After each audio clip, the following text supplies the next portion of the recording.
औज़ु बिल्लाहि मिनश्शैतानिर रजीम बिस्मिल्लाहिर रहमानिर रहीम रब्बि इश्रह ली सदरी वयस्सिर ली अमरी वहलुल उक़दतम मिन लिसानी यफ़क़हू क़ौली। तो आज हम इंशाअल्लाह ताला सूरह मरियम की आयत नंबर 26 से शुरू करेंगे और जी।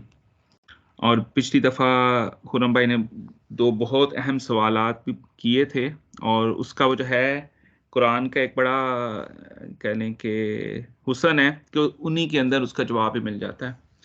तो एक का तो आ जाएगा लेकिन उसके वो जो है ना दूसरे का पिछली आयत में हम कर चुके हैं तो वो आयत हम दोबारा से कर लेंगे तो शायद उसमें हमें पता चल जाए। लेकिन आज हम वो जो है यहाँ तक पहुँचे थे कि हज़रत ईसा अलैहिस्सलाम की पैदाइश हो गई और हज़रत सैयदना मरियम सलामुल्लाह अलैहा ने ये उस वक़्त ये कहा कि शायद मैं बूली बसरी हो जाती, शायद मैं इस वाक़े से पहले ही मर जाती। तो अब वो जो है फ़कुली अच्छा हाँ, इसके बाद जो है वो अल्लाह ताला ने फ़रिश्ते के ज़रिए उन्हें बताया कि आपके पास ही नीचे चश्मा है, यहाँ से पानी पीजिए और ये खजूर का दरख़्त है, आप इसके तने को अपनी तरफ हिलाइए और इससे ताज़ा खजूरें जो हैं वो नीचे गिरेंगी। तो आप उससे वो जो है वो जो है खजूरों से अपनी भूख ख़त्म कीजिए और पानी से वो जो है प्यास।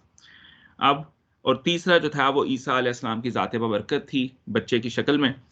तो उसको तीनों को इस आयत के शुरू में अल्लाह ताला ने फरमाया फ़कुली वशरबी वक़र्री के खाइए और वशरबी पीजिए और आँखों को सुकून दीजिए। आइना आँखों को सुकून दीजिए और आँखों को सुकून जो है वो औलाद को देखने से मिलता है और ये कुरान पाक की बड़ी प्यारी आयत है। आप भी दुआ किया कीजिए अपनी औलाद के लिए रब्बना हब लना मिन अज़वाजिना व ज़ुर्रिय्यातिना क़ुर्रता अयुनि वजअलना लिल-मुत्तक़ीना इमामा। कि अल्लाह मेरी हमारी अज़वाज हमारी वो जो है औलाद को हमारी आँखों की ठंडक बना और मुझे जो है वो इमाम बना व क़ुर्रत अयुनि वजअलना लिल-मुत्तक़ीना इमामा कि मुत्तकी लोगों का इमामत अता फ़रमा। तो ये वो जो है दुआ करनी चाहिए। कुरान के रेफ़रेंस से ये दुआ आई है। तो जो औलाद है उसको बंदा देखता है तो आँखें जो हैं वो खुश होती हैं, आँखों में ठंडक आती है। तो 3 चीज़ें थी सैयदा मरियम अलैहिस्सलाम के पास। एक वो जो है खजूर का दरख़्त है जहाँ से वो खजूरें उनको मयस्सर हैं। दूसरा पानी का चश्मा अल्लाह ताला ने साथ मयस्सर फ़रमा दिया और तीसरा जो है ईसा अलैहिस्सलाम की ज़ात बबरकत। फ़इम्मा तरयिन्ना मिनल बशरि अहदा फ़क़ूली इन्नी नज़रतु लिर्रहमानि सौमन फ़लन उकल्लिमा उकल्लिमल यौमा इंसिया। तो अगर वो जो है ना तरानी से वो जो है ना आप याद रखें कि अगर आप देखें मिनल बशरी आदमियों में से आहदा किसी एक को फ़कूली तो कहिए इन्नी कि बेशक मैं नज़र मानती हूँ लिर्रहमान रहमान की सौमा रोज़े की। और ये पहले जो है उम्मतों में ये रोज़ा था चुप का रोज़ा जिसे आप कह सकते हैं जो कि हज़रत ज़करिया अलैहिस्सलाम ने भी किया और यहाँ पे अल्लाह ताला हज़रत मरियम अलैहिस्सलाम को भी कह रहे हैं कि अगर आपकी किसी से मुलाकात हो, कोई बंदा यहाँ से गुज़रे तो उसे कहें कि मैं रोज़े से हूँ और मैं वो जो है किसी इंसान से कलाम नहीं करूँगी आज। इंसिया इंसान से वो जो है फलन उकल्लिमा मल यौमा तकल्लुम से आप याद कर लें कि उकल्लिमा मैं गुफ्तगू नहीं करूँगी यौमा आज के दिन इंसिया किसी इंसान से।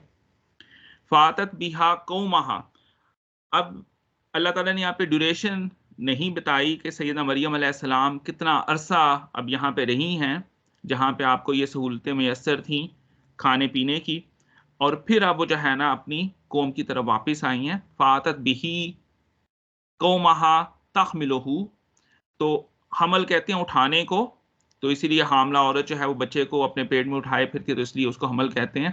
उर्दू का बड़ा एक अच्छा फ़ायदा है कि अरबी से बहुत से अल्फ़ाज़ निकले हैं तो हम समझ सकते हैं। तो अब जब आप अपनी कौम की तरफ आई हैं, तो बच्चे को साथ उठा के लाई हैं और अब आप देखें कि वो कौम के लोग क्या कहते हैं। कालू कहते हैं या मरियम, ए मरियम लका चेती शैयन फ़रिया तूने तो बड़ा ही बुरा काम किया है। यानी बच्चा सैयदना मरियम अलैहिस्सलाम के हाथ में देख के और ये वो जो है उनका फ़ौरन से वो जो है एक जजमेंट थी जो उन्होंने की कि ए मरियम तुमने तो बहुत ही बुरा काम किया है। अब वो यहाँ पे नहीं रुके, और इसीलिए सैयदना मरियम अलैहिस्सलाम ने ये दुआ की कि मैं शायद इस वाक़ये से पहले इस दुनिया से चली जाती, क्योंकि वो उनके फैमिली तक पहुँच गए। या उख्ता हारून, ए हारून की बहन, मा काना अबू की इमरा सौइन व मा कानत उम्मुकी बगिया, कि ना ए हारून की बहन, ना तेरा बाप बुरा आदमी था और ना ही तेरी माँ बदकार थी। तो यहाँ पे पहले तो उन्होंने निस्बत दी हज़रत हारून अलैहिस्सलाम के रेफ़रेंस से। ज़्यादातर मुफ़स्सिरीन का यही कहना है कि आप हारून अलैहिस्सलाम की फ़ैमिली से थीं, तो इसलिए कहा गया है हारून की बहन। हमारे भी ये किया जाता है और कबीलों में भी आप देखें, एक दफ़ा जब ये गिलानी साहब वज़ीर-ए-आज़म थे, तो कहते थे कि मैं गौसे-ए-आज़म का बेटा हूँ। और अभी भी जो सादात हैं, वो कहते हैं कि हम रसूलुल्लाह के नवासे हैं।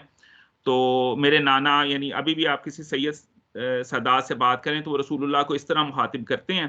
तो इसी तरह कबीलों के रेफ़रेंस से भी लोग अपने आप को जोड़ते हैं। तो यहाँ पे एक तो ये रवायत है कि वो जो है यानी मुफस्सिरीन की ये तफ़सीर है कि हारून अलैहिस्सलाम की आप उनकी वो जो है नस्ल से थीं, तो इसलिए या उख्ते हारून लोगों ने कहा। और दूसरा ये भी है या उख्ता हारून, और दूसरा ये भी है कि शायद आपके सिबलिंग का भाई का नाम हारून था। लेकिन मोर लाइकली ज़्यादा वो जो है, कह लें कि मुफस्सिरीन का ज़्यादा रुझान उस तरफ है। लेकिन एक वो कन्फर्म हदीस नहीं है, लेकिन उसमें रसूलुल्लाह सल्लल्लाहु अलैहि वसल्लम की निस्बत से ये बात बयान की गई कि लोग वो जो है अंबिया के नाम पे नाम रखते थे बच्चों के। बस इतना है, तो इससे शायद ये ज़ाहिर होता है कि हज़रत मरियम अलैहिस्सलाम के शायद भाई का नाम भी हारून था। तो लेकिन यहाँ पे ये आप देखें कि वो उनकी फैमिली में उनकी निस्बत तक पहुँचे हज़रत हारून के रेफ़रेंस से। और दूसरा फिर कहा कि ना तुम्हारा बाप बदकार था और ना ही तुम्हारी माँ बदकार थी। तो ये वो जो है ना, मेरी वो कह लें कि अंडरस्टैंडिंग में, कि ये वो खौफ था सैयदा मरियम अलैहिस्सलाम को कि लोग जो हैं वो मुझ तक भी नहीं रुकेंगे और मेरे फैमिली तक आगे वो जो है ना उँगलियाँ उठाएँगे। और आप जो हैं, अल्लाह ताला ने आपको इस कदर फ़ज़ीलत दी कि रसूलुल्लाह सल्लल्लाहु अलैहि वसल्लम ने 3 ख़वातीन जो बयान फ़रमाईं, जिनको अल्लाह ताला ने दुनिया में सब ख़वातीन में फ़ज़ीलत दी, उसमें सैयदा मरियम सलामुल्लाह अलैहा शामिल हैं, हज़रत खदीजा रज़ियल्लाहु ताला अन्हा शामिल हैं, और हज़रत आसिया जो है वो शामिल है, फ़िरौन की ज़ौजा। तो अगली आयत पे चलते हैं। फ़अशारत, तो आपने इशारा किया, इलैहि, उसकी तरफ, यानी उनकी तरफ। और जब इशारा किया अपने वो जो है गोद में उठाए हुए बच्चे की तरफ, तो क्या कहते हैं लोग, कालू, कहा उन्होंने, कैफ़ नुकल्लिमु मिन काना फिल महदी सबिया, हम एक वो जो है कह लें कि गोद में बच्चे से कैसे बात करें।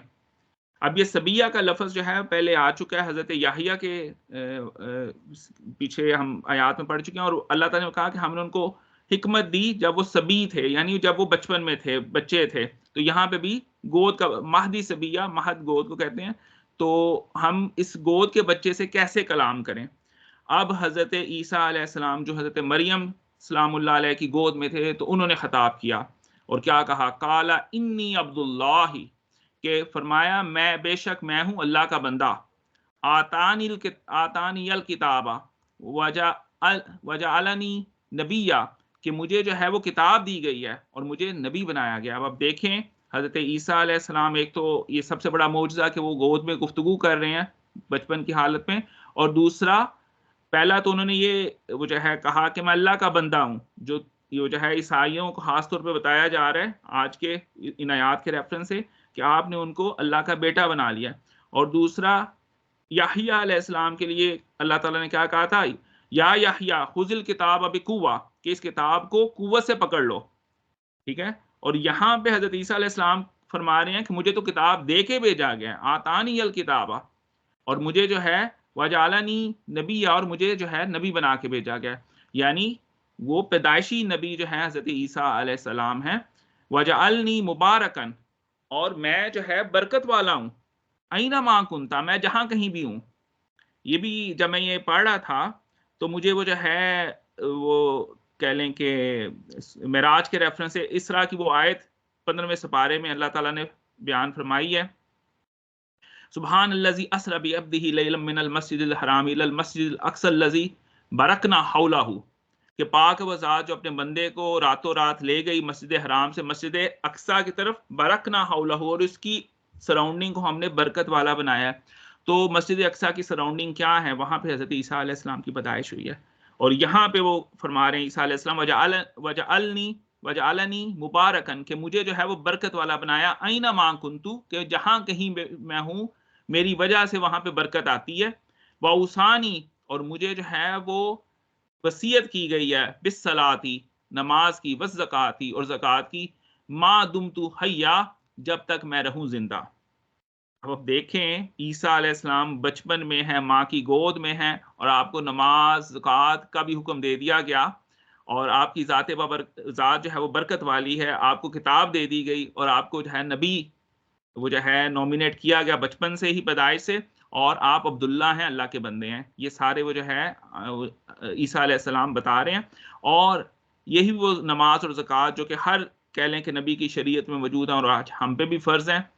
तो वबर्रम बिवालिदती, और मुझे वो जो है नेक सलूक करने वाला बनाया गया अपनी वालदा के साथ। जहाँ पे याहिया अलैहिस्सलाम की बात हुई थी, वहाँ पे वालिदैन दोनों के लिए आया था, लेकिन चूँकि आपके वालिद नहीं हैं, तो वबर्रम बिवालिदती, और मुझे नेक सलूक करने वाला बनाया अपनी वालदा के साथ। वलम यजअलनी जब्बारन शकिया, और मैं जाबिर और बदबख्त नहीं हूँ, या वो जो है आप इस तरह कह लें कि मैं वो जो है हाँ, बदबख्त ही यहाँ पे भी ट्रांसलेशन है, कि मैं वो जो है बदबख्त और जाबिर नहीं हूँ, और मैं अपने वालदा का जो है फर्माबरदार हूँ। वस्सलामु, और सलाम हो। अब अच्छा फिर ये कंपैरिजन कीजिए याहिया अलैहिस्सलाम के साथ। वहाँ पे था, वहाँ पे वाओ अलिफ लाम नहीं था, वहाँ पे सिर्फ सलाम था, वस्सलाम नहीं था। पिछली आयत अगर आप देखें जहाँ पे याहिया अलैहिस्सलाम की बात आई है, और वहाँ पे जो है सलाम अला योमा है, वस्सलाम नहीं है। तो अरबी का कायदा है, जैसे हम पढ़ते हैं इसमें मार्फा और इसमें नकरा, तो जब वो जो है अलिफ लाम लग जाए तो वो जो है इसमें मार्फा बन जाता है। ये ख़ास किस्म का सलाम है, ठीक है? अला योमा वुलिदतु, कि जिस दिन मैं पैदा हुआ, व योमा अमूतु, और जब मैं मरूँगा, व योमा उबअसु हय्या, और जिस दिन मैं दोबारा ज़िंदा करके उठाया जाऊँगा। तो अब ये ईसा अलैहिस्सलाम और याहया अलैहिस्सलाम के सलाम में फ़र्क है। वहाँ पे सिर्फ सलाम था, यहाँ पे वस्सलाम है, अलिफ लाम साथ लगा हुआ है, यानी ये ख़ास किस्म की, और सलाम का मतलब है अमन, ठीक है? और प्रोटेक्शन आप कह सकते हैं। तो आप देखें कि याहिया अलैहिस्सलाम को तो उस वक़्त के जो है जो उम्मत मुस्लिमा थी या यहूद थे, उन्होंने तो शहीद कर दिया। लेकिन ईसा अलैहिस्सलाम को अल्लाह ताला ने ज़िंदा सलामत उठा लिया। तो ये वो सलामती थी। और जब आप पैदा भी हुए तब भी अल्लाह ताला ने आपकी हिफाज़त फ़रमाई और आपको उठा लिया। और वो जो है वमा क़तलूहु वमा सलबूहु वलकिन शुब्बिह लहू, ये कुरान पाक की आयत है कि ना उन्होंने उनको कत्ल किया और ना उनको सलीब पे चढ़ाया, बल्कि वो इसमें शुबे में पड़ गए। तो ये वो ख़ास किस्म का सलाम था जो है हज़रत ईसा अलैहिस्सलाम तक पहुँचा अल्लाह की तरफ से। वस्सलामु अलैया यौमा वुलिदतु, कि जिस दिन मैं पैदा हुआ, व यौमा अमूतु, और जिस दिन मैं मरूँगा, व यौमा उबअसु हय्या, और जिस दिन मैं उठाया जाऊँगा ज़िंदा करके। इसमें कुरान और सुन्नत के रेफ़रेंस से जो उलमा की कसीर तादाद का वो जो है ये मानना है कि हज़रत ईसा अलैहिस्सलाम ज़िंदा उठाए गए और वो कुर्ब क़यामत में आएँगे। और रसूलुल्लाह सल्लल्लाहु अलैहि वसल्लम की अहादीस में कसरत से आपका ज़िक्र मौजूद है। और ये जो कह लें कि कादियानी है, ये गुलाम अहमद कादियानी दज्जाल को यही मसीह मऊद कहते हैं। मसीह ये मऊद, मऊद जिसका वादा किया गया हो। तो वो कहते हैं कि ये वो जो रसूलुल्लाह सल्लल्लाहु अलैहि वसल्लम की अहादीस में जिस मसीह का ज़िक्र है, वो ये गुलाम अहमद कादियानी है। जैसा, लेकिन हम इससे बिल्कुल डिसएग्री करते हैं और इसकी बल्कि इसकी मजम्मत करते हैं, और हम वो जो है ईसा अलैहिस्सलाम के मुंतज़िर हैं, जैसे कि बाकी दुनिया भी मुंतज़िर है। ज़ालिका ईसा इब्न मरियमा कौलिल हक़्क़िल लज़ी फ़ीही यमतरून। तो ये है ईसा इब्न मरियम की बात, और ये है सच्ची जिसमें वो शक करते हैं। तो ये हक़ क्या था, कौलुल हक़ क्या था, इन्नी अब्दुल्लाह, ये सबसे इंपॉर्टेंट बात है कि ईसा अलैहिस्सलाम ने सबसे पहला जो अपना इंट्रोडक्शन करवाया, नबूवत से पहले भी और किताब से पहले भी कहा कि मैं अल्लाह का बंदा हूँ। और चूंकि ये खिताब ईसाइयों के साथ है, तो अल्लाह ताला फरमाते हैं कि ये हक बात है बेसिकली ईसा इब्न मरियम के बारे में, कि ये हक बात है जिसमें तुम शक करते हो कि तुम उनको जो है वो अल्लाह का बेटा बनाते हो। और वो जो है ये तकरीबन 300 साल बाद ईसाइयत के, ये जब रोम के बादशाह ने इस्लाम कबूल किया, उस वक़्त का इस्लाम, तो उसने वो जो है ना इन सबको इकट्ठा करके सारे पादरियों को, उस वक़्त लोग थे नेक, वो ये बात नहीं मानते थे कि ईसा अलैहिस्सलाम ने कभी दावा नहीं किया। लेकिन ये काउंसिल ऑफ नीसिया हुई, उसमें वो जो है उन्होंने वोटिंग की, और जिन्होंने वो जो है ना अक्सरियत के, उन्होंने बल्कि 3 दिन का टाइम भी दिया कि इसमें आपने किसी नतीजे पे पहुँच के हमें बताना है कि ईसा अलैहिस्सलाम की ज़ात के बारे में आप हमें बताएँ। और फिर वो जो है ना कह लें कि एक तरह की वोटिंग के साथ ये फैसला किया गया, और जिन लोगों ने ये बात नहीं मानी, उनको या तो मार दिया गया या उनको वो जो है ना मुल्क से बाहर निकाल दिया गया। तो वो जो ईसाइयत में कोई 300 साल बाद ये कांसेप्ट आगे चला है। और इसमें वो जो है आप देखें, हज़रत ईसा ये बाइबल के रेफरेंस से आपको बता रहा हूँ कि उनके भाई भी थे, जेम्स नाम था, वो ईसा अलैहिस्सलाम के जाने के बाद वो जो है वो चर्च के निगरान बने, और उनका भी कांसेप्ट ऐसा नहीं था। तो जो शुरू की ईसाइयत थी उसमें वो जो है बिल्कुल ईसा अलैहिस्सलाम के अल्लाह का बेटा होने का कोई कांसेप्ट नहीं था। फिर वो जो है ईसाइयत में कुछ ऐसे सेंट्स आए, सूफ़ी आए, जिन्होंने ईसाइयत के मज़हब को बदल दिया। उन्होंने कहा कि ईसा अलैहिस्सलाम हमारे गुनाहों की वजह से वो जो है सलीब पे चढ़े हैं, और इंसान पैदा ही सिन की वजह से होता है, जिससे इनका वो जो है ना ओरिजिनल सिन का कांसेप्ट है कि आदम अलैहिस्सलाम ने जो फल खाया, उसी वजह से वो जो है हर इंसान सिन के साथ पैदा होता है, गुनाह के साथ पैदा होता है, और उस गुनाह से बख्शिश करने के लिए अल्लाह ताला ने अपने बेटे को वो जो है सलीब पे कह लें कि मरवाया, और उस तरह हमारे गुनाह माफ़ हो गए। अब हमें ईसा अलैहिस्सलाम को अल्लाह का बेटा मान के वो जो है ईमान लाना चाहिए, तो इस तरह हम जन्नत में जा सकते हैं। ये कांसेप्ट बाद में आया है, ईसाइयत में शुरू का कांसेप्ट नहीं था, तो उसको कुरान बता रहा है कि ये कौले हक है कि ईसा अलैहिस्सलाम क्या थे, वो अब्दुल्लाह थे, अल्लाह के बेटे थे। तो यहाँ पे मैं अपनी तरफ से ख़त्म करता हूँ, बाकी दोस्त अहबाब इसमें ज़रूर एडिशन फरमाइए। जी डॉक्टर साहब, अस्सलाम वालेकुम, बहुत शुक्रिया। वालेकुम अस्सलाम व रहमतुल्लाह। जी डॉक्टर साहब, इसमें मैं दोबारा पिछली बात अपनी थोड़ी-सी रिपीट करता हूँ, जिसमें आपने ये 29 नंबर आयत फ़अशारत इलैहि, उन्होंने बच्चे की तरफ इशारा किया। तो उसमें मैं थोड़ा-सा पीछे जाता हूँ, फ़नादाहा मिन तहतिहा अल्ला तहज़नी क़द जअल रब्बुका तहतक सरय्या, जिसमें हमने पिछली दफ़ा भी बात की थी कि ज़्यादा कौल है कि ये फ़रिश्ते का कौल है। मुझे ये जो आयत है ना, इस वजह से जो तफ़सीर वालों का दूसरा ग्रोह है ना, जो ये कहते हैं कि वो हज़रत ईसा का कौल था। मुझे इस आयत की वजह से दोबारा भी ये चीज़ जो-सी है ना महसूस होती है, क्योंकि अगर हज़रत मरियम को पहली दफ़ा उन्होंने बात ये सुननी हो हज़रत ईसा की, वो कभी कौम के सामने इतने कॉन्फिडेंस से नहीं कहती कि बच्चे की तरफ इशारा करके, इसका मतलब है कि पहले बच्चे ने उनके साथ बात कर ली थी, या उनको अल्लाह ताला की तरफ से कोई इशारा मिल गया था, उस इशारे का तो इसमें ज़िक्र नहीं है। तो बाकी अल्हम्दुलिल्लाह सारी जो-सी है ना वो आपकी बातें समझ आ गई हैं। जी, बहुत शुक्रिया। ये ज़फ़र भाई आयत नंबर 24 स्क्रीन पे शेयर कीजिएगा, जो ये खुरम भाई ने भी कहा। इसमें मैंने डॉक्टर इसार अहमद साहब को भी सुना है, और फ़नादाहा मिन है, इसकी एक वो जो है, बल्कि ये चले आ गई, हाँ जी। ये जो है ना फ़नादाहा के बाद मिन है, अगर ये मन हो ना, तो और ये किसकी वजह से है, क्योंकि कुरान पाक पे अराब बाद में लगाए गए हैं, तो अगर मन करके पढ़ा जाए तो ये ज़्यादा फिर यही बनता है कि वो ईसा अलैहिस्सलाम ने ये आप बोले। लेकिन आप इसी आयत को देखिए ज़रा, फ़नादाहा मिन तहतिहा, और वो जो है नीचे से सदा के देता है अल्ला तहज़नी, कि आप गमनाक ना हो।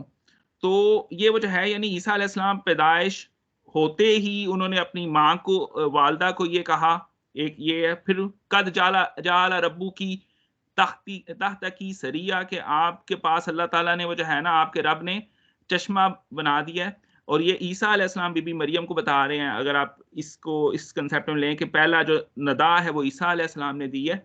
तो इसके लिए एक तो मन होना ज़रूरी है। डॉक्टर रहमतुल्लाह फरमाते हैं कि एक इसकी वो जो है कुरान पाक की जो रिसाइटेशन है उसमें मन भी मौजूद है, ठीक है, लेकिन अक्सरियत में ये मिन ही है, और इसलिए वो जो है, और कुछ ये आयत के रेफरेंस से मुझे ये ज़्यादा बेहतर महसूस होता है कि वो निदा दी उन्होंने कि वो जो है गम ना कीजिए, और अल्लाह ताला ने आपके लिए वो जो है चश्मा बना दिया। तो ये निदा देने वाला मोर लाइकली वो जो है वो कोई अल्लाह का भेजा हुआ फरिश्ता मोर लाइकली मुझे लगता है, लेकिन आपकी बात भी दुरुस्त हो सकती है। इसमें वो जो है डिफरेंस ओपिनियन है उलमा का, और दोनों साइड के मौक़िफ़ जो हैं वो ठीक हैं। जी, बहुत शुक्रिया डॉक्टर साहब।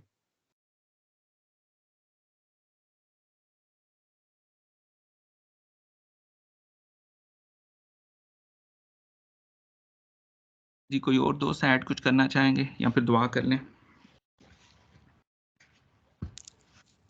अस्सलाम वालेकुम डॉक्टर साहब। वालेकुम अस्सलाम, कैसे हैं आप आप? ठीक? अच्छा डॉक्टर साहब, मेरे 2 क्वेश्चंस हैं। एक तो इसमें आपने भी बताया और कि हज़रत ईसा को उठा लिया अल्लाह पाक ने और वो दोबारा आएँगे, हमारा ये ईमान है। कोई हमें ये पता लगता है किसी हदीस से या कुरान पाक की किसी आयत से या किसी भी हवाले से कि वो अल्लाह ताला ने ऊपर उठाया तो किधर रह रहे हैं अभी, कौन-से आसमान पे हैं और क्या उनके मामूलात क्या हैं? मतलब वो क्या ज़िंदा हालत में हैं, मतलब किस तरह से हैं? एक तो पहला क्वेश्चन तो ये है। दूसरा ये कि आप क्योंकि इधर यूरोप में रह रहे हैं तो आपने भी देखा होगा कि जो नई नस्ल है ईसाइयत में भी, वो बिल्कुल ईसाइयत से भी दूर है, मतलब वो तो खुदा पे यकीन है ही नहीं उनका। तो ईसाइयत अगर हम यही जनरेशन्स आगे जाके भी अब जिस तरह से नस्ल आगे बढ़ती जाएगी, तो ईसाइयत क्या दुनिया से इसी तरह खत्म हो जाएगी? ये भी क़यामत की निशानियों में है। ये ज़रा 2 चीज़ें बताइए। जी, बहुत शुक्रिया। ये दोनों ही बड़े अहम सवालात हैं। तो पहला कि हज़रत ईसा अलैहिस्सलाम इस वक़्त कहाँ पे हैं, ये तो जो है ना अल्लाहु आलम, ये अल्लाह की ज़ात बेहतर जानती है। ये ज़रूर है कि कुरान पाक में एक तो ये है वमा क़तलूहु वमा सलबूहु वलकिन शुब्बिह लहू, ये आयत मौजूद है। और फिर ये भी है वमा क़तलूहु यकीना, कि उन्होंने यकीनन उनको कत्ल नहीं किया। अब इसमें वो जो है अल्लाह ताला ने ईसा अलैहिस्सलाम के आने को क़यामत की निशानियों में से एक निशानी बताया है, वो भी एक आयत में ऐसे आया है। अहादीस में कसरत के साथ ये एक मज़मून है कि ईसा अलैहिस्सलाम दमिश्क की जामिया मस्जिद में उतरेंगे, तो वो जो है एक पूरा कह लें कि एक मज़मून मौजूद है। बाकी अब इस वक़्त वो कहाँ पे हैं, ये तो कुरान और सुन्नत में मौजूद नहीं है, लेकिन अगर आप देखें मेराज की रात, मेरा ख़्याल है दूसरे आसमान पे हज़रत याहिया और हज़रत ईसा अलैहिस्सलाम के साथ रसूलुल्लाह सल्लल्लाहु अलैहि वसल्लम की मुलाकात हुई थी, और तीनों अंबिया की आपस में सलाम दुआ हुई। और अगर मैं कुछ गलत ना कहूँ तो पहले तो क़यामत का सवाल किया, तो उसमें तो जो है वो उन्होंने कहा कि भई क़यामत का तो मुझे भी नहीं पता, बस मुझे ये पता है, ये ईसा अलैहिस्सलाम ने कहा कि मुझे ये पता है कि मुझे वो जो है क़यामत के पास दोबारा भेजा जाएगा। तो इस तरह की वो जो है मेरी अंडरस्टैंडिंग है, शायद मैं आपको गलत ना बताऊँ। तो मेराज में मुलाकात हुई, दूसरे आसमान पे मुलाकात हुई, तो इससे थोड़ा-सा हमें ये मिलता है कि शायद वो दूसरे आसमान पे, अब दूसरा आसमान को से ये है मेटाफिज़िकल बातें कि कुरान तो 7 आसमानों की बात करता है, और सूरह मुल्क में कुरान कहता है कि ये जो आसमान जो आपको नज़र आता है ना, जिसको हमने ये इनको सूरज जो सितारे नज़र आते हैं, इनको मिसबाह कहा है कुरान पाक ने, कि ये जो चिराग आपको रात को नज़र आते हैं, ये वो जो है ना, ये पहला आसमान है, समाउ दुनिया। वलक़द ज़य्यन्नाहा समाउ दुनिया बिमसाबिहा वजअलना, इस तरह करके आयत है। तो ये वजह है, ये समा दुनिया है। अब इसके बाद परे कितने आसमान हैं, टोटल अल्लाह ताला 7 फरमाते हैं। तो दूसरे आसमान पे मेराज के रेफरेंस से जो हदीस है, उसमें रसूलुल्लाह सल्लल्लाहु अलैहि वसल्लम के हज़रत याहिया और हज़रत ईसा अलैहिस्सलाम से मुलाकात हुई थी। हैविंग सेड दैट, मुसलमानों की एक बहुत कलील अक़लियत उलमा की ऐसी भी है जो कि आपके दोबारा आने पे वो जो है कह लें वो करती है, इख्तिलाफ़ करती है, जिनमें गामदी साहब भी शामिल हैं, और भी बहुत से मुख्तलिफ ममालिक, मुस्लिम ममालिक के अंदर कुछ जय्यद उलमा हैं, लेकिन अक्सरियत वो जो है वो इस बात पे एग्री करती है। लेकिन वो जो उलमा कराम इस बात से इख्तलाफ करते हैं, वो कहते हैं कि शायद यह हदीस बाद में शामिल हुई हैं, हदीस के लिटरेचर के अंदर शुरू के अंदर यह हदीस मौजूद नहीं थी, लेकिन ये काफ़ी मुतवातर और काफ़ी वो जो है ना अथेंटिसिटी के साथ हमारे तक ये बातें पहुंची, और कुरान में की एक आयत भी तकरीबन इनडायरेक्टली इस तरफ इशारा करती है। तो और फिर वो जो है इवन के ईसाइयों में भी ये कंसेप्ट मौजूद है कि हज़रत ईसा अलैहि सलाम ने दोबारा आना है। तो ये तो आपको पहला सवाल हो गया। दूसरा जो है ना, जहाँ पे इन्होंने सोचना शुरू किया ईसाइयत ने, लोगों ने, तो उसमें फिर उन्होंने कहा यार ये तीन खुदा फिट नहीं बैठते कि फादर भी खुदा है और फिर खुदा ने अपने बेटे को ज़िबा क्यों किया, हम हमारे गुनाह बचाने के। तो एक वो जो है ना, ये रैशनल अप्रोच नहीं है, यानी अकल के जाविये के अंदर ये बात फिट नहीं बैठती। तो वो जो है उन्होंने सोचा, और फिर वो एक पूरी ये प्रोटेस्टेंट रिलीजन जो निकला है, ये पोप जो थे रोमन कैथोलिक के, ये बख्शिश के सर्टिफिकेट बांटा करते थे, जिसको इंडल्जेंस सर्टिफिकेट कहते हैं। आज से 3-4 सदियां पहले की बात है। आप 50 पाउंड का ले लें, 500 पाउंड का ले लें, जो अमीर होता था वो कहते तुम्हारा जो फलाना बंदा फोत हुआ है वो हमने जन्नत में पहुंचा दिया है। ठीक है ना। अब देखिए मजे की बात ये, हमारे माशरे में ये काम हो रहे हैं, ठीक है, हम वो जो है ना, हम देखते नहीं उस नज़र से। हमारे भी बताया जाता है कि वो जो है, हमारे भी कुछ लोग बताते हैं कि जी फलां बंदा फलां जगह पहुंच गया है। तो ये वो जो है इंडल्जेंस सर्टिफिकेट होते थे, और फिर वो जो है यानी पोप के पास, पोप अल्लाह का नायब था यहाँ पे, और पोप जिस बादशाह के सर पे हाथ रखता था वही बादशाह बन सकता था। अगर वो पोप किसी बादशाह को कह देना कि तू बादशाह नहीं है, तो वो बादशाह नहीं रहता था। पोप किसी को कहे कि ईसाइयत से मैं तुझे निकालता हूँ, वो जो है ना, इसको कहते हैं एक्स कम्युनिकेशन, वो निकाल सकता था। तो पोप के पास बड़े इख्तियारात थे, और ये उसी इख्तियारात की वजह से वो जो है कह लें कि बड़ी वो ईसाइयत में लोगों को जला देते थे, खवातीन को चुड़ैल समझ के वो जो है किसी पे भी, किसी कस्बे में कोई आफत आ गई तो किसी खतून पे इल्ज़ाम लगा के उसको जला दिया। एनी हाउ, तो यूरोप इसको वो डार्क एजेस कहते हैं, और इससे गुजरे हैं। फिर उन्होंने सोचना शुरू किया, और ये सोचने समझने का अमल उनका 3-4 सदियों पे मुश्तमिल रहा।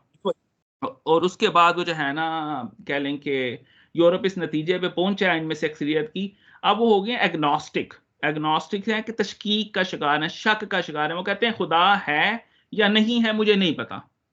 एक तो वो है एथिस्ट, वो कहते हैं खुदा है ही नहीं, और एक है एग्नोस्टिक, वो कहते हैं खुदा है या नहीं है इसका मुझे पता नहीं, मेरे पास कोई एविडेंस नहीं है और मुझे कोई साइंटिफिक एविडेंस नहीं है। तो मेरा ये अंडरस्टैंडिंग है कि साइंस जो है वो फिजिकल लॉ का इल्म है, खुदा मेटाफिजिकल है। तो साइंस का ये दावा भी नहीं है। नेशनल एकेडमी ऑफ साइंस ने अपनी वो वेबसाइट पे भी लिखा है कि हमारा कोई दावा नहीं कि हम खुदा को प्रूव या डिसप्रूव करने के लिए बैठे हैं। हम फिजिकल लॉज को, फिजिकल जो चीजें हैं जो मैथ्स रखती हैं, हम उनके बारे में बताते हैं। उससे आगे वो जो है खुदा एक मेटाफिजिकल चीज है, तो ज़ात है, तो उसके बारे में हम नहीं बताते। कुछ कमेंट नहीं कर सकते कि वो उसकी ज़ात है कि नहीं है, हम उसको प्रूव नहीं कर सकते। आप कहेंगे जी साइंस के जरिए खुदा को प्रूव किया जा सके, तो ऐसा नहीं है। साइंसदान भी इससे इनकार करते हैं कि साइंस की कैपेसिटी नहीं है, डोमेन नहीं है। लेकिन मेजॉरिटी एग्नोस्टिक है। लेकिन हाँ जी, कुछ लोग बिल्कुल ये जो है रिचर्ड डॉकिंस की तरह, मैंने बल्कि उसकी किताब भी अपने पास रखी है, पढ़ता हूँ कि उसके क्या दलाइल हैं खुदा के खिलाफ, तो खास नहीं मुझे मिले। शायद मैं पहले ही बायस्ड हूँ कि मैं शुरू वो जो है मान चुका हूँ खुदा की ज़ात को। तो द गॉड डिल्यूजन्स, उसका ये कहना है कि जी देखें, ये शुरू से वो जो है ना, इंसानों ने एक कंसेप्ट बना लिया है खुदा की ज़ात का, लेकिन खुदा तो आपके सामने मौजूद है अगर आपके पास देखने वाली आंख हो, और खुदा आपसे कोसों दूर और है ही नहीं अगर आप देखना ना चाहें। यानी आपने अपने अंदर से वो जो है ना, अगर बंदा अपने अंदर ही झांके तो खुदा की ज़ात मौजूद है। शुक्रिया डॉक्टर साहब। इसका मतलब तो फिर ये हुआ कि ईसाइयत आहिस्ता आहिस्ता खत्म हो जाएगी। ईसाइयत तो खत्म हो ना हो, यानी हमारा जो हाल है ना, हमें सोचना चाहिए। बाकी ये है कि यहाँ पे इनकी अक्सरियत काफी हद तक इस्लाम भी कबूल कर रही है और बहुत से लोग एग्नोस्टिक हो रहे हैं, बहुत से लोग एथिस्ट हो रहे हैं। और यहाँ पे मैं तो देख रहा हूँ कि यहाँ के चर्च जो है मसाजिद में तब्दील हो रहे हैं, स्लोली एंड ग्रेजुअली जो है वो कह लें कि मसाजिद बन रही हैं। मैं 12 साल से यहाँ पे मौजूद हूँ, तो वो तो बात है। लेकिन इनकी मैं किताबें भी पढ़ी, जो रिवर्ट है ना, जो अंग्रेज मुसलमान हुए हैं और उन्होंने तहकीक की है फिर इस्लाम पे, वो कहते हैं यार मुसलमानों का मसला क्या है। कहते हैं कि वो जो वेस्टर्न है ना, वो इस दुनिया में आता है ना, वो इस दुनिया को वो जब छोड़ने से पहले वो उस दुनिया को बेहतर बना के जाता है, जिस दुनिया को उसने पाया होता है उससे बेहतर उसको बना के जाता है। यानी अलेक्जेंडर फ्लेमिंग है, वो पेनिसिलिन बना गया, हर बंदा कोई ना कोई काम करके जाता है। मुसलमानों का ये मसला है कि मुसलमानों ने ज़ेहन बंद किए हुए हैं और वो इस दुनिया में वो रहते तो ज़रूर हैं, लेकिन जाते हुए कोई वैल्यू एडिशन नहीं करके जाते। ये वो एक बंदा जो रिवर्ट हुआ है और उसने किताब लिखी है, और बल्कि उस किताब ने वो कह लें कि बहुत से लोगों को मुसलमान किया है। उस उसका वो जो है ना, बड़ा ये थॉट प्रोवोकिंग एनालिसिस था कि मुसलमान जो हैं वो वैल्यू एडिशन नहीं करते, और हमारा भी वैल्यू एडिशन इसलिए नहीं होता कि हम वो जो है ना अक्ल को ताले लगा देते हैं, हम वो तकलीद के ऐसे शिकार हैं कि हम सवाल करना छोड़ देते हैं, हम वो जो है ना सच को तलाश नहीं करते, हमें जो बताया जाता है बचपन से बताया जाता है हम उसी पे वो जो है ना कह लें कि वो कहते हैं ना, बचपन में एक छोटा हाथी हो ना तो उसको रस्सी से बांध के ना कमजोर खूंटे से भी वो जो है ना बांध दो ना, तो वो उसको हिलाने की कोशिश करता है, उसको उखेड़ने की कोशिश करता है, उससे नहीं उखड़ता। जब वो बड़ा भी हो जाए और ताकतवर हो जाए कि वो खूंटा उखेड़ भी सके, तो वो फिर भी उसको नहीं उखेड़ता, क्योंकि उसके ज़हन में बैठ गया कि मैं इसको उखेड़ ही नहीं सकता। तो ये जो है मुसलमान जो अक्ल है, वो जो है उसने सोचने, तहकीक करने के दरवाजे बंद किए हुए हैं। मेरा वो जो है ना ये कह लें कि अफ़सोस होता है, और मैं देखता हूँ कि लेकिन अब वो चल रहा है ट्रेंड, आहिस्ता-आहिस्ता मुसलमान वो जो है तहकीक कर रहे हैं, और आगे वो जो है अपने मज़हब के मुतालिक भी तहकीक कर रहे हैं, और इसके अलावा जो है इस दुनिया के अंदर है कि इस दुनिया की वो जो चीज़ें हैं उसके मुतालिक भी तहकीक कर रहे हैं। तो इंशाअल्लाह ताला अल्लाह करम करे। बाकी हाँ जी, ईसाईयत कम हो रही है और मुसलमानों की तादाद बढ़ रही है। इसका मतलब तो ये हुआ कि मुसलमान ना इस दुनिया में सही तरह काम करते हैं और अगली दुनिया की भी तैयारी सही तरह करते हैं। यही तो कुरान पाक की आयत पढ़ के बंदा काम जाता है, रसूलुल्लाह शिकायत करेंगे क़यामत के दिन। हमें तो शफ़ाअत का बताया जाता है ना, ये आयत कोई नहीं पढ़ के सुनाता कि रसूलुल्लाह क़यामत के दिन शिकायत करेंगे, मौला मेरे बाद इस उम्मत ने कुरान को छोड़ दिया था, पुश्त पे डाल दिया था। ठीक है? अब देखें, दुनिया में सबसे ज़्यादा पढ़ी जाने वाली किताब कुरान है, और दुनिया में सबसे ज़्यादा ना समझ के पढ़ी जाने वाली किताब भी कुरान है। हमने कुरान को जो है, इकबाल कहते हैं कि तुमने कुरान की यासीन सूरत को जो है इसलिए रखा है कि किसी की जान कुनी का वक़्त आसानी से गुज़र जाए। या हम बचपन में देखते थे सिपारे बाँटते थे, लिख के ना पहला सिपारा 2 मरतबा, वो जी इतनी दफ़ा वो दुआ होती थी जी 30 कुरान और 1.5 लाख दफ़ा ये कलमा, वो कलमा, इस तरह वो जो है ना, तो हमारा तो ये हिसाब है। थैंक यू डॉक्टर साहब, शुक्रिया। डॉक्टर साहब सेशन थोड़ा लंबा हो जाएगा, एक और सवाल छोटा-सा मेरे ज़हन में आ रहा है। बाकी दोस्तों से बड़ी माज़रत है अगर लंबा हो रहा है सेशन तो। अभी आपने जो बात की थी कि रसूल सल्लल्लाहु अलैहि वसल्लम के बारे में यही कहा जाता है कि वो शफ़ाअत करेंगे, और ये नहीं बताया जाता कि वो कहेंगे कि इन्होंने कुरान पाक को छोड़ दिया। तो अल्लाह पाक ने जैसे एक बंदे की तकदीर लिखी ज़िंदगी में, पहले मैंने इस तरह का क्वेश्चन किया था कि अल्लाह पाक ने अल्लाह पाक ने किसी की को लिख दिया तकदीर में, तो अल्लाह पाक मरने के बाद की ज़िंदगी का भी फ़ैसला पहले लिख देता है कि इस बंदे ने, या वो अमाल के बाद चलें, वो अमाल कब्र में चला गया बंदा, उसके अमाल डिसाइड होंगे, रोज़े क़यामत डिसाइड होगा कि वो जन्नत में जाएगा। वो वहाँ तक की बात है या वो भी पहले से है? अल्लाह पाक ने कि ये कब्र में है, इतना अरसा ये अज़ाब में रहेगा और फिर जन्नत में जाएगा। या नबी पाक की शफ़ाअत के ऊपर है कि शफ़ाअत हो गई, चाहे वो गुनाहगार भी है। अगर नबी पाक ने शफ़ाअत कर दी तो वो जन्नत में जाएगा, अदरवाइज़ वो फिर, इस पे थोड़ा-सा बताते हैं मुझे? पता नहीं मैं क्वेश्चन सही तरह से वो एक्सप्लेन हुआ है या नहीं हुआ? जी, जी, बिल्कुल आपका क्वेश्चन मुझ तक पहुँचा है। पहली बात, आप देखें खुदा की ज़ात आदिल है, अदल करने वाली है। तो क्या कि एक शख्स जो है उसने अमाल नहीं किए, और वो जो है वो नाम का ही कलमा पढ़ता था, और वो जो है वो कह लें कि ईंटों का बुरादा मिर्चों में मिला के देता था या हर तरह की मिलावट करता था, तो वो सिर्फ़ ये कहेगा कि मैं शफ़ाअत की वज़ह से चला जाऊँगा। मेरी अक्ल इस बात को नहीं मानती। आप देखें ना, अक़ली उस पे देखें कि क्या खुदा आदिल नहीं है, वो अदल करने वाला नहीं है? कि अब यहाँ पे लोग जो हैं वो इतनी मेहनत करते हैं, यहाँ पे लोग जो हैं वो ख़राब चीज़ आप काउंटर पे लेके जाएँ, वो कहते हैं नहीं ये ख़राब है, आप इसको रख दें वापस, आप सही चीज़ लें। कई दफ़ा मेरे साथ ऐसे हुआ है, यहाँ पे वो जो है कोई चीज़ आप ख़राब उनके पास लेके जाएँ कि जी मैं ये जैकेट लेके गया था, इसमें ये मसला निकला है, वो फ़ौरन से माज़रत भी करते हैं, आप कहते हैं आप ले लें जी, दूसरी ले लें, ठीक है? तो हम सिर्फ़ वो जो है ना, वो कह लें कि सिर्फ़ ज़बानी कलामी कलमा पढ़ के इस बात के हकदार हो जाते हैं, तो ये तो खुदा के अदल के ख़िलाफ़ है। तो शफ़ाअत ऐसी नहीं है, ला ताज़िरु वाज़िरतुम विज़रा उख़रा, कि उस दिन कोई किसी का बोझ नहीं उठाएगा। और रसूलुल्लाह सल्लल्लाहु अलैहि वसल्लम की हदीस है, जब आपको वो जो है ना, ये आयत आई कि नबी आप उठिए, अपने ख़ानदान को भी दावत दीजिए। तो आप खड़े हुए और कहा कि बीबी फ़ातिमा को कहा कि फ़ातिमा मेरी जायदाद में से जो लेना है ले लो, लेकिन अगर खुदा ने क़यामत के दिन तुम्हें पकड़ लिया, मैं नहीं बचा सकूँगा। फिर आपने वो जो है ना अपनी फूफो को कहा, सफिया को, कि फूफो आप अगर मुझसे इस दुनिया में कुछ लेना चाहती हैं ले लें, लेकिन क़यामत के दिन मैं आपको नहीं बचा सकूँगा। तो ये तो रही शफ़ाअत की बात। अमल के साथ वो जो है ना, बंदा ज़रूर इस बात की उम्मीद रखे, लेकिन उसके लिए अमल का होना बहुत ज़रूरी है। जहाँ तक आपकी बात है कि इस पे टू बी ऑनेस्ट हम वो जो है, इसमें मैं अलहदा से कुछ एक कह लें कि मज़मून लिख के ना आपको रेफ़र करूँगा। ये एक पॉइंट है कि बार-बार ये सवाल आता है, और शायद इसमें मेरी काजिल्मी है कि हम इसको पूरी तरह डील नहीं कर पाते। और ये जो है खुदा का इल्म, अगर मैं समझता हूँ कि मुकम्मल है, मेरे जैसा नाक़िस इल्म नहीं है, तो खुदा को तो पता है कि क़यामत के बाद का भी इल्म है उसको, ठीक है ना? उसके लिए टाइम लिमिट नहीं है। मैं माज़ी, हाल, मुस्तक़बिल में कैद हूँ, खुदा की ज़ात नहीं है। खुदा के लिए कोई माज़ी नहीं, कोई हाल नहीं है, कोई मुस्तक़बिल नहीं है। तो खुदा का इल्म है, और खुदा कहते हैं इन्नी आलमु मा ला तालमून, जो मैं जानता हूँ तुम नहीं जानते। और ये फ़रिश्तों को भी कहा, जब फ़रिश्तों ने कहा कि ये तो जो है ना फ़साद करेगा इस दुनिया में जाके, इंसान का काम ही ये है कि करेगा। तो वो जो है, कह लें कि अल्लाह के इल्म में है कि हम में से कौन जो है वो जन्नती है, और नाउज़ बिल्लाह, अल्लाह ताला माफ़ करे कि हम में से खुदा न खासा कोई भी ऐसा ना हो। तो ये सारा अल्लाह के इल्म में है, और क़यामत का भी है और आखिरत का भी, जन्नत का भी है। तो क्योंकि अगर मैं ऐसा ना मानूँ, तो ये इल्म नाक़िस हो जाता है खुदा का। खुदा का इल्म मुकम्मल है, मेरे और आप जैसा इल्म खुदा का नहीं है।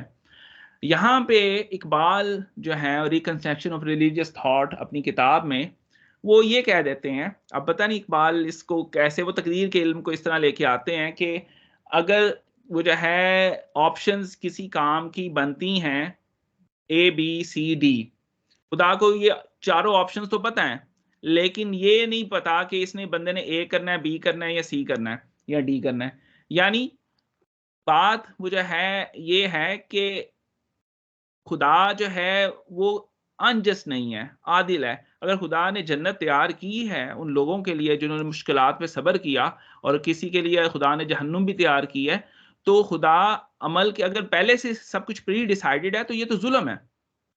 ये तो जबरिया का अकीदा है कि हम जबर की हालत में हैं, हमारे तो हाथ में कुछ भी नहीं है। और बल्कि ये वेस्ट भी तो इसी से निकला है। वेस्ट ने कहा अपनी अकल को इस्तेमाल करो, अकल को इस्तेमाल किया तो दुनिया को उन्होंने कहाँ से कहाँ पहुँचा दिया। तो ये जबरिया का अकीदा था शुरू से, लेकिन जो अक्सरियत उम्मत का है अकीदा, वो कुदरत पे है कि अल्लाह ने हमें कुदरत दी है, और हम वो जो है अपने लिए इम्मा शाकिरम व इम्मा कफूरा व हदैनाहु सबील, हमने तुम्हें वो जो है ना रास्ते की तरफ तुम्हारी रहनुमाई कर दी है। अब चाहो तो शुक्र करो, और चाहो तो वो जो है ना इनकार कर दो। ये चॉइस अल्लाह ताला ने दी है हमें, और इसी की बुनियाद पे इम्तिहान है, और इसी की बुनियाद पे फैसला है। हाँ, वो ये फैसले का रिजल्ट पहले से जानता है, क्योंकि अगर मैं ये नहीं मानता तो शायद फिर इसका मतलब है उसका इल्म नाकिस है, जबकि उसका इल्म मुकम्मल है। मतलब डॉक्टर साहब, आपका ये कहना है कि अगर अल्लाह ताला ने एक इंसान को पैदा किया है, तो अल्लाह ताला ने ये पहले से डिसाइड नहीं किया कि वो जन्नत में जाएगा या दोज़ख में जाएगा।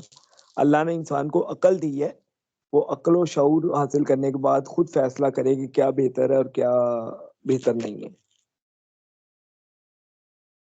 जी, बिल्कुल, बिल्कुल, बिल्कुल। और वो जो है, उस अकल की बुनियाद पे वो जो बिकॉज़ भी फैसला करता है, फिर उस पे बिल्कुल मुझे ये बात आपकी ठीक लगती है।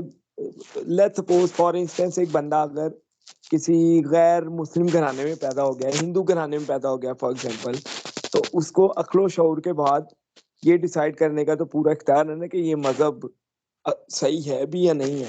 अगर वो हिंदू मजहब छोड़ के मुसलमान होता है, इस्लाम कबूल करता है और उसके बाद अमाल बेहतर करता है, तो वो जन्नत में जाएगा डेफिनेटली। तो अल्लाह ताला ने शायद इंसान की तकदीर में तो सब कुछ पहले लिखा हुआ है, लेकिन जन्नत या दोज़ख पहले से डिसाइडेड नहीं है। नहीं डिसाइड किया। अच्छा, मैं डॉक्टर साहब ऐड करना चाहूँगा एक दो बातें। बिस्मिल्लाहिर्रहमानिर्रहीम। जो है ना जो हमारे अमाल जो है ना ये बहुत ज़्यादा ज़रूरी हैं, और जो हमारे मामलात हैं वो ऐन इस्लाम के मुताबिक होने चाहिए, जो इबादत हैं वो भी ऐन इस्लाम के मुताबिक होनी चाहिए। जब हम पहला अमल करते हैं ना कलमा पढ़ने का, वो अमल हमें दाखिल कर देता है इस्लाम के अंदर। जब हम इस्लाम में दाखिल हो गए हैं तो ये एक गारंटी है कि हमें जन्नत मिल जाएगी। इसमें कोई नाइंसाफ़ी वाली बात नहीं, क्योंकि अल्लाह ताला ने फरमाया है कि जो भी कलमा गो है, मतलब जिसकी मौत कलमे पे हुई है, ला इलाहा इल्लल्लाह मुहम्मदुर रसूलुल्लाह, या दोम कलमा जो आप पढ़ते हैं अशहदु अल्ला इलाहा, तो हम जो है ना उस पे हमारा ईमान और उस पे हमारी मौत हुई है तो हमें जन्नत तो मिलेगी। फिर आगे आ गई अमाल की बात। तो अमाल भी जो है ना कुछ आप 2 मिनट लूँगा बस, कि कुछ अमाल ऐसे हैं जो हम दुनिया में करते हैं जो कि नेकी के अमाल होते हैं, नमाज़ पढ़ ली, सदका खैरात कर दिया और मामलात वो हमें सवाब में चले गए। और कुछ हैं मामलात हमारे जो हम रिश्तेदारों में सही से कुछ तक़सीम नहीं किया, अपना हिस्सा ख़राब कर लिया, ये मैं वो बात कर रहा हूँ विरासत की, वो हम गुनहगार हैं उसमें। उसका जो है ना या इस तरह की कोई काम ऐसा किया, हराम माल कमा लिया, हराम मामला हो गया, वो हमारे मामलात हैं जो तराजू में तोले जाएंगे नेकियों और वो रख के आमने सामने। फिर कुछ इसके अलावा ऐसे मामलात हैं जो हमारे मरने के बाद भी हमें मिलते रहते हैं, दोनों सूरतों में, अच्छाई में या बुराई में। सदका जारिया जो हम कर लेते हैं, और इस तरह गुनाह जारिया भी है जो हम गुनाह करते हैं, वो हमारे मरने के बाद भी ऐड माइनस हो जाएंगे। अच्छा, तो यहाँ तक बात दुरुस्त है। और जो है ना जन्नत में जाने की जो बात है ना, नबी सल्लल्लाहु अलैहि वसल्लम जिनकी शिफात करेंगे, ज़ाहिर बात है वो ऐसे ऐसे लोगों की शिफात करेंगे जिनको शिफात की ज़रूरत होगी या जिनकी शिफात बनती होगी, और ऐसे लोगों की शिफात हरगिज़ नहीं करेंगे जिसको कुरान पाक मना करेगा। ये बिल्कुल हदीस है। एक मैं हदीस सुनाता चलूँ कि एक बार नबी सल्लल्लाहु अलैहि वसल्लम सहाबा कराम को कहीं मिल नहीं थे रहे, तो सहाबा कराम ना थोड़ा परेशान हो गए और वो इधर-उधर देखना शुरू किए और नहीं थे मिल रहे। फिर एक सहाबा जो उनमें से थे, वो किसी बाग में चले गए, शायद दरवाजे से भी ना गए, किसी जगह को दीवार को कूद के शायद गए, कि इतने परेशान थे। तो वहाँ पर नबी सल्लल्लाहु अलैहि वसल्लम को जो है ना उन्होंने पा लिया, वहाँ मौजूद थे आप सल्लल्लाहु अलैहि वसल्लम, और फरमाने लगे कि या रसूल अल्लाह हम आपको तलाश कर रहे थे और बहुत परेशानी से, कि आपको कोई नुकसान ना हो गया हो। तो आप सल्लल्लाहु अलैहि वसल्लम ने फरमाया कि जो है ना जिसने ला इलाहा इल्लल्लाह मुहम्मदुर रसूलुल्लाह सल्लल्लाहु अलैहि वसल्लम पढ़ लिया, वो जन्नत में चला गया। तो सहाबा फिर पूछते हैं, आपने आप सल्लल्लाहु अलैहि वसल्लम फिर बताया, कहते हैं कि या रसूल अल्लाह कोई मुझ पे अगर यकीन ना करे तो मैं उसको कैसे यकीन दिलाऊं कि आपने ये फरमाया। आप सल्लल्लाहु अलैहि वसल्लम ने अपना नालायन मुबारक दे दिया कि ये उसको जो है ना दिखा देना कि मैंने ये बात फरमाई है। तो आप साहबा वहाँ से निकले, बाहर हज़रत उमर रज़ी अल्लाह तआला अन्हु मिल गए। हज़रत उमर रज़ी अल्लाह तआला अन्हु जो है ना उनको ये बताया वाक़या सारा। हज़रत उमर रज़ी अल्लाह तआला ने फरमाया कि ऐसा ऐसा ना बोलो, बस खामोश हो जाओ तुम। तो साहबा कहते हैं कि, और पूछते हैं तुम्हें किसने बताया? साहबा कहते हैं मुझे नबी सल्लल्लाहु अलैहि वसल्लम ने बताया, ये देखें, ये नालायन पाक है, उनके अपने सर पे रख लिया। तो जो है ना उनको हज़रत उमर को लेके आप सल्लल्लाहु अलैहि वसल्लम के पास ले गए और कहते हैं कि या रसूल अल्लाह आप बताइए, क्या आपने ऐसा नहीं फरमाया? तो आप सल्लल्लाहु अलैहि वसल्लम ने फरमाया बिल्कुल मैंने ऐसा फरमाया है। तो उमर की तरफ जब हज़रत उमर रज़ी अल्लाह अन्हु की तरफ देखा तो हज़रत फरमाते हैं कि या रसूल अल्लाह मैं सिर्फ इसलिए इसको मना कर रहा था कि मुसलमान सिर्फ इसी बात पर इक्तफा ना कर लें कि हमने कलमा पढ़ लिया, आगे फिर अब कुछ अमल करने की ज़रूरत नहीं है। तो ये एक सही हदीस है। जन्नत के लिए जो है ना ईमान पे मौत होना शर्त है। हाँ, जो मामलात हैं जन्नत में किस तरह से पहुँचना है और किस मकाम पर हासिल करना है हमने, वो सारे मामलात हमारे जो है ना जी, वो हमारे मामलात हैं सारे, जो कुरान पाक की 29वें पारे की जो सूरह मुल्क में आता है कि अल्लज़ी खलक़ल मौत वल हयात लियब्लुवकुम अय्युकुम अहसनु अमला, कि अपने मौत और ज़िंदगी को इसलिए बनाया ताकि हम देख सकें कि एहसन अमल कौन करता है और जो एहसन अमल करने वाला है उसके लिए किसी किस्म का डर, खौफ और अजाब नहीं है, बल्कि वो जन्नतों में ही है, समझें। तो जो एक वो प्रोसेस है ना, उस प्रोसेस को शॉर्ट करने के लिए सारे अमल और अमाल हैं। जन्नत में इंशाल्लाह ताला तमाम कलमा गो ही जाएंगे। बस मैं यही ऐड करना चाह रहा था। जज़ाकल्लाह। शुक्रिया बिलाल भाई। जी बहुत शुक्रिया। मैं इसमें अगर ऐड कर सकूं, मैंने अपने आप को तो नहीं मैं समझता कि मैं कलमा गो उस रेफरेंस से हूं कि जैसे कुरान और सुन्नत की डिमांड है, और ला इलाहा जो है ना नफी है कि मैं किसी को इलाह नहीं मानता। तो आप देखिए क्या हम इस पे पूरा उतरते हैं? हमारे तो बहुत से इलाह हैं। हम तो अकली शिर्क का भी शिकार हैं। हमने किसी को जो है ना अपनी अक्ल को किसी के ताबे कर दिया है। हम खौफ का भी शिकार हैं, ठीक है ना? जो कलमा वो जो है ना, जो ख्वाजा मुईनुद्दीन चिश्ती अजमेरी ने इमाम हुसैन के बारे में कहा था कि ला इलाहा की बुनियाद हुसैन है, कि हुसैन जो है वो अपने ज़माने के जुल्म के खिलाफ खड़े हो गए। क्या मैं ऐसा करता हूँ? तो पहले तो आपने इस तमाम बातिल माबूदों का इनकार करना है, तो फिर उसके बाद इल्लल्लाह है। और हदीस के रेफरेंस में ये है कि जिसके दिल में राई के बराबर भी तकब्बुर होगा वो जन्नत में नहीं जाएगा। जो आपने फरमाया कि कुरान ने रोक दिया, कुरान ने यही कहा कि वो जो है जिसके पास तकब्बुर है वो जन्नत में नहीं जाएगा। और वो जो है आप देखें, हम सूरा कहफ में पढ़ के आए हैं, जब दो दोस्तों की आपस में बात हो रही थी, एक के पास दौलत भी थी, बच्चे भी थे, और दूसरे के पास कुछ नहीं था, तो उसने क्या कहा, इन्ना अक्सर मिन का मालम व अज़्ज़ु नफरा, कि मैं तुझसे माल और वो जो है मैं बेहतर हूँ और तुझसे नफरी में भी ज्यादा हूँ। और जब उसके ऊपर वो जो है ना पूरा कह लें कि अल्लाह ताला ने उसके उन बागात पे अजाब नाजिल किया, तो उसने मान लिया मैंने शिर्क किया है। अब ये बात आप देखें कि उसने ये बात कही थी एरोगेंस में आके कि मैं तुमसे बेहतर हूं। क्या हम ये नहीं समझते? मैं तो कम से कम अपने रेफरेंस से ये बात समझता हूं कि ये बहुत बड़ी डिमांड है कि आपके दिल के अंदर राई के बराबर भी तकब्बुर ना हो। ये छोटी डिमांड नहीं है। और मैं ये भी समझता हूं कि हम वो जो है ना मुसलमानों के घर पैदा हो गए हैं, तो इसलिए हम वो जो है ना मुंह से कलमा तो पढ़ते हैं, और वो कुरान ही कहता है कि ए नबी इन अराब से फरमाइए कि इन्होंने कलमा तो कह दिया, अभी ईमान इनके दिल में दाखिल नहीं हुआ। तो रब जानता है कि कौन कितना मुत्तकी और कितना ईमान वाला है, और रब हमें उन लोगों में शामिल करे कि जिनके दिल के अंदर वो जो है ना राई के बराबर भी तकब्बुर ना हो, और हमें अहले जन्नत में शामिल करे। लेकिन ये वो जो है ना कलमा पढ़ना, मुंह से पढ़ना बहुत आसान है, लेकिन उस पे अमल करना, कि पहले ला इलाहा पे ही हम रुके हुए हैं, हम तो उसको खत्म नहीं कर सके। हमने दौलत के बुत हैं, शोहरत के बुत हैं, अकली शिर्क के बुत हैं, ठीक है, खौफ के बुत हैं। बुत तो ऐसे हैं जो कि चलते ही नहीं है। वो इकबाल ने कहा था ना कि अगरचे बुत हैं जमात की आस्तीनों में, मुझे है हुक्म अज़ान ला इलाहा इल्लल्लाह। दुआ कीजिएगा। बिस्मिल्लाहिर्रहमानिर्रहीम। अल्हम्दुलिल्लाहि रब्बिल आलमीन वस्सलातु वस्सलामु अला रसूलिल करीम। अल्लाहुम्मा इन्नी अऊज़ु बिका मिन ज़वालि निअमतिका व तहव्वुलि आफियतिका व फुजाति निकमतिका व जमीइ सदक। अल्लाहुम्मा इन्नी अला ज़िक्रिका व शुक्रिका व हुस्नि इबादतिक। रब्बना आतिना फिद दुनिया हसनतन व फिल आखिरति हसनतन व क़िना अज़ाबन्नार।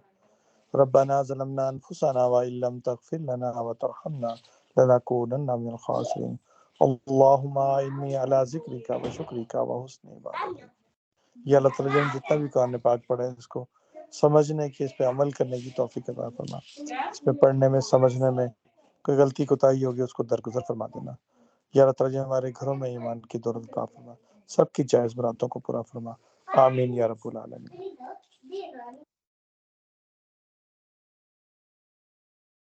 जी बहुत बहुत शुक्रिया। इंशाल्लाह ताला फिर वेडनेसडे इवनिंग को मिलते हैं। तमाम दोस्तों को नया साल जो है खुशियों के साथ मुबारक। अल्लाह ताला हमें ईमान के साथ ही रखे और ईमान के रास्ते पे इस्तकामत अता फरमाए। अस्सलाम वालेकुम व रहमतुल्लाहि व बरकातहू। इंशाल्लाह।